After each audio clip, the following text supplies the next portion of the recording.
E aí, galera? Teacher Leandrinho na área. Let's go! Hoje vamos destravar a expressão Achieve Growth. Sabe quando você ou um negócio quer crescer e evoluir? É isso.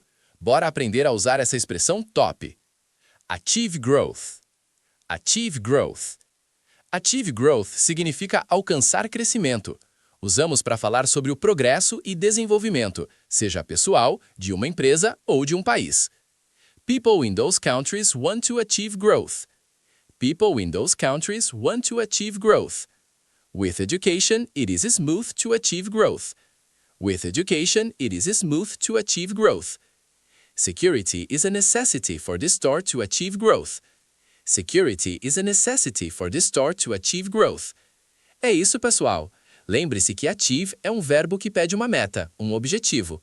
Você pode achieve success, achieve a goal e, claro, achieve growth. Keep practicing and shine!